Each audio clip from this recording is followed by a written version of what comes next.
Anime fans, One Piece fans, what is good? The answer to that question, of course, is One Piece. One Piece is what's good. Massacre Soldier Killer. Now, this is a character I feel like people overlook a lot in the community. Even with the more recent of chapters, people still kind of overlook his character and his strength and a lot of things about Killer, and he kind of goes under the radar, if you will. So today I'm going to be doing a character analysis of Killer. First, we're going to analyze his character. Second, we're going to analyze his strength, and that's going to be the two parts of the video. So yeah, let's just get into that. Now, Killer's character is pretty deep. There are a lot of things you can figure out about Killer, how he thinks, how he is, and what he's like, even though we haven't seen a lot of that for ourselves. We've gotten a lot of hints, and I think we can kind of piece together a puzzle of his character and his personality and things like that a lot more than people realize. I think his personality and character kind of goes even more under the radar than his strength and himself in general, just because people don't necessarily like to think about personality and character analysis in that way all the time, especially somebody like Killer, who at first glance doesn't have a lot going for him, but I believe he actually does have quite a bit going for him, and that's what I'm going to be talking about. So as we know, Killer is kind of the brains of the Kid Pirates. So he's somebody who's very calculative, he's smart, he's informed, he keeps informed about the world and all the people in the world, he keeps tabs on stuff, he's pretty diplomatic. We saw that with Caesar. He knows how to broker deals, he knows how to contact other supernova to strike up an alliance. He's just somebody who's very well-rounded, very smart. He's obviously a strategist, whereas Kid's more of the Luffy type person, smash, pirate king, charisma, zeal, all of that stuff. Killer seems to be the opposite of Kid. He's kind of colder, cooler, more level-headed for sure, calculative, smarter, all of that good stuff. But that might not necessarily be the case. While that is true, Killer does seem to have a lot more of a hot-headed side than you might expect at first glance. So we know that Killer, his laugh, he hates that laugh, he finds it annoying, and he hated if anybody made fun of his laugh, he would beat them half to death. And where does that come from? If somebody makes fun of your laugh and you beat them half to death, that comes from one thing, which is anger, which means Killer can be prone to outbursts of anger, contrary to his alleged cool and level-headed nature. Even more so, when we first saw him, he was fighting Yoroj at Sabaody Archipelago, and we don't know how that fight started, but Yoroj, even though he is seemingly some sort of kind of musclehead, he doesn't seem to be completely stupid, and the fact that he and Killer, whatever sort of altercation they got into, it led to both of them fighting. Killer doesn't seem like somebody who will take mouth or crap from a lot of people, probably not anybody except Kid, and Yoroj and Killer, however they started fighting, it was evidently enough that Killer's level-headedness didn't pay off enough for him to not start fighting Yoroj, and they would have gone till one of them lost had X-Drake not stepped in. So that is something we can infer about Killer, that he does have a hot-headed, dark, rage-fueled side that we don't really get to see. We actually sort of saw it with Kamazo, which I'll get onto in a little bit, but that's the first thing I want to point about Killer and his character. Despite him being this calculative, cold, level-headed, strategist type character, he is more similar to Kid than you might expect, and he probably is able to relate to Kid on that level, because we know he does stuff like what Kid did. Kid would kill people who said he wouldn't be the Pirate King and made fun of him. Killer would beat people half to death who made fun of his laugh. But the second thing about Killer I wanted to bring up is something that interests me much more than the first, even though they're kind of connected, and that is the fact that Killer seems to be a very insecure person. And now I know that might seem weird when I say that, but hear me out. So as I said, Killer apparently has some sort of rage-fueled side, because when he beats people up about his laugh, that's because he's very insecure about his laugh, and people making fun of it makes him upset and he wants to destroy them because he doesn't like his insecurity being taken advantage of. But it's beyond that. So we know that Killer, he wears a mask 24/7, and he seems to be very, very insecure about this because he will eat through his mask. He will drink through straws that he puts into his mask, and he never takes it off unless he really has to. I believe he even sleeps in his mask, which means his mask is very, very important to him. And I have a little theory going on. I believe that Killer's mask is very much tied to his sanity. I believe if he does not have his mask on, that cool, level-headed, calculative, smart strategist Killer disappears. He's gone. The mask is what makes Killer be able to maintain that identity, that coolness about him. Because when Killer was Kamazo, we saw him. He was crazy. He was laughing, shrieking, being all wild. He had a wild aura and persona. He was all kind of like, ha ha ha ha. He was swinging his guys around. He was, you know what I mean? He was a very wild person. But when he put his mask on again, the next time we saw him and he had his mask on, he still laughed because of the effects of the smile. But he was that cool, level-headed, informed Killer once again, but only when we saw him with his mask on. I saw people saying in the community, why doesn't Killer seem more damaged about his time as Kamazo? I believe it is the mask. I think the mask, he puts it on to gain control of himself and cover up. I believe this does have a lot of validity to it, because when we saw Kamazo Killer, the Kamazo form of Killer fighting Zoro, when we saw him at Impel Down, he had no control. He was laughing, he was crying, he was in obvious pain, obvious emotional pain. His emotions were all over the place. They were on his sleeve. His heart was on his sleeve. Not even just his sleeve. His heart was over his entire body. You know what I mean? But when we saw him again with the mask, he had it all under control. I believe that he's probably a very emotional person at core, and the mask is something that helps him keep that under rein and under control, and something he values a lot, which is why he won't even take it off to eat or drink. Because of this rage-fueled side of him and the insecurity we can see in his character, I think it's pretty safe to assume that he had a hard and dark childhood. We know that he and Kid grew up together, and Kid is definitely somebody who, just by his actions, the way he talks, the way he doesn't like being talked down to, the way he hates being taken advantage of and all that stuff, the way he hates people insulting his dreams and kills them for it, I think you can kind of infer that Kid himself had a dark childhood. And with Killer, because of the insecurity and the rage and the whole dual personality thing he's got going on there, like the mask, all cool-headed, no mask, all over the place emotionally, I think it's safe to assume that they both had a dark childhood together, and that's kind of why they both act the way they do. Kid's kind of a crazy loudmouth. Killer, he's all calm and collected, which is probably something, a persona that he put on from the experience he had in his childhood. Again, that is just a theory, but especially because of the whole mask, no mask, different personality thing I pointed out before, I believe that probably is the case, but I cannot completely 100% say that that is true. But this is just the analysis and the thoughts I have about Killer from studying and looking at his character. I think he's insecure. I think he has a major anger issues, and I think his mask helps him keep those two things under control, and I think he had a dark childhood alongside Eustace Captain Kid.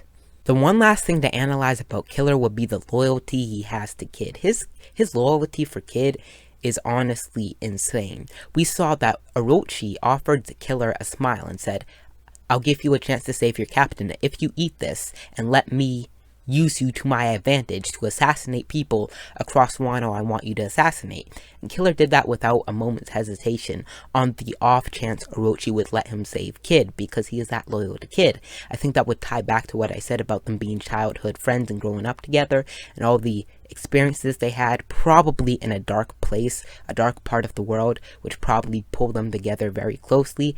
Kid was probably sort of a big brother figure to Killer almost, because Obviously, Kid's the captain, Killer is not. Killer's probably the more sensible younger brother in that type of relationship. That's just a thought. Again, I guess I can't completely confirm that, but that's just what I'm pretty sure is going on. His loyalty to Kid is pretty insane. You'll see that they balance out each other really well, which only comes from a long time of friendship. Killer's the cool side, Kid's the hot side, you know, fire and ice almost, you know what I mean? Killer is definitely somebody who would give it all up to help Kid just by the actions he's taken with Kid, the great lengths he went to save Kid, the way he treats Kid and talks to Kid.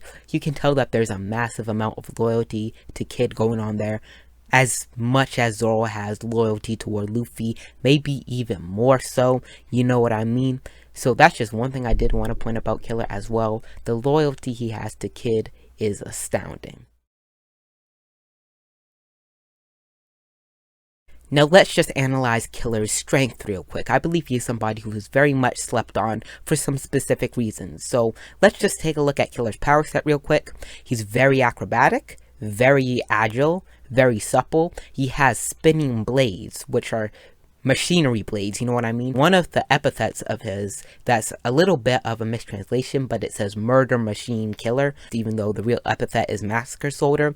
But even so, the machine is a tribute to the machine-like spinning blades on his wrist, which are his main use of weapon for combat.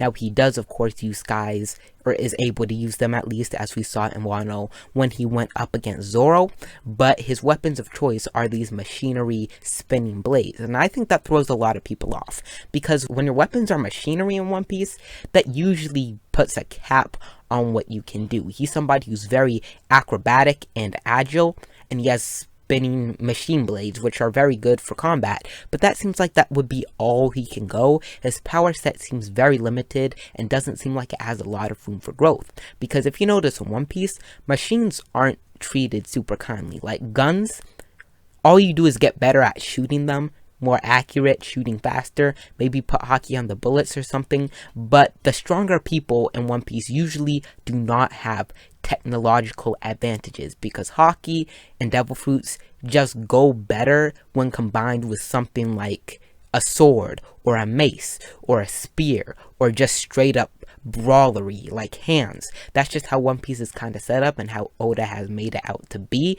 I'm not saying that's completely logical, but that's just how it is in One Piece. So I think the machine aspect of Killer's blades throws a lot of people off, and it makes it hard for the people to see Killer as a strong character because of the machine nature of his fighting style. It's kind of like, what can Killer do with this beyond what he can already do? And I think that's what throws a lot of people off about Killer and makes them want to say that he's relatively weak. However, I would say you can't really judge Killer by the fact that his blades are machine powered, because he most likely, this obviously doesn't have any basis, but just judging by what powerful characters with blades in One Piece can do, my guess is he would be able to make a bunch of flying slashes with the spinning of his blades, and just a whole flurry of flying slashes. That would be pretty dangerous, but my point is you can't really judge Killer by his weapons because they don't look that versatile other than what he's already able to do with them. You don't know what Oda can cook up. Oda can cook up a lot of cool techniques and abilities from a lot of things. We've seen that with all the various devil fruits and hockey and combinations of the two, and even just stuff like life return and the 6 powers, all stuff like that. Oda's a very creative person, so I don't think people can sleep on Killer just because of the fact that he doesn't look versatile, because I noticed when people rank the supernovas, Killer's usually 10 or 11, either him or Bonnie. They're both usually the last 2 spots because they don't look strong and don't look versatile, but you can't really be saying that because there's not a lot of proof for that. There's actually a lot of proof that Killer is actually a very, very strong person, because here's the thing, we all know the parallels between Luffy and Kid and how they seem to be equal, or at least really, really close in strength. The same thing was portrayed with Killer and Zoro when they fought in Wano, when Killer was Kamazo, and also Killer, he's also the only other supernova who is on another supernova's crew, and he actually had a higher bounty than Zoro at Sabaody, just like Kid, and I think that was meant to set him as somebody who would be a challenge for Zoro. People always look at Kid and how Kid's bounty was 315 million belly, and Luffy's was 300 million. But Killer's was 162 million, and Zoro's was only 120 million. So I think that is some foreshadow and some messaging that Killer is actually a very strong character, very near the level of Zoro, maybe even equal to Zoro. I don't think we can sleep on him just because of how he looks, and he is a very fast and agile person, and we know he is very smart and calculative, and his brains probably help him a lot in battle. Now, I know a lot of you will bring up that Zoro defeated Killer when Killer was Kamazo. Now, first, I'm not going to get into this, but I just would like to point out, even if Zoro did get the last strike in, Killer still damaged Zoro to the point that he fainted immediately after, or not necessarily fainted, I guess got knocked out because of the blood loss and because of the wound that Killer had inflicted on him, which means that was barely even a win. Second of all, Killer was crazy, not in his right mind, and he had a lot of bandages on his body, signifying that he was already injured, at least to a degree. So the Killer we see now in Onigashima is probably way much stronger than the Killer we saw who fought Zoro. Not to mention the fact that Killer did not have his weapons of choice. He had skies. Killer's weapon of choice is those spinning blades, which he can use to block, to attack, to parry, all those stuff that he's very adept with using. And as I pointed out before, we do not know the capabilities of these blades, nor do we know the capability of Killer himself, which is something people need to stop judging based off of his looks. And Killer, somebody who has so many parallels to Zoro, and actually had parallels above Zoro at Sabaody Archipelago, is somebody who is most likely stronger than he was when Zoro barely defeated him. I don't think people can really be saying he's weak. I believe that if Zoro's a 10, he's a 9. If Zoro's a 10, Killer's a 9, because I do think Zoro's probably a little stronger than Killer, just for plot's sake, even though I could see Killer maybe being as strong as Zoro. I wouldn't be surprised if he's completely as strong as Zoro, but I wouldn't be surprised if he's a little bit weaker either. So basically, in conclusion to analyzing what Killer's strength is, I think that if Zoro is a 10, Killer is going to be a 9. Because of the fact that the Killer we saw as Kamazo, who actually even inflicted a wound on Zoro that ended up taking him down just after Zoro took him down. So Zoro barely took that win, if that can even be called a win. Zoro barely took that. I know I made videos in the past saying that it was a tie, but I guess on a technicality, Zoro did win as he got the last hit in, but it was barely a win, and Killer was not in his right mind because he didn't have his mask, wasn't calculative and cool and level-headed. He was a crazy, laughing madman who was apparently wounded. He also didn't even have his weapons of choice, which means the Killer we see now is stronger than the Killer we saw then. Now, I'm not saying that Killer is stronger than Zoro, or even equal to Zoro, because we know Zoro got Emma, and plus Zoro's more of a main character than Killer, which probably just is going to put him on a level above.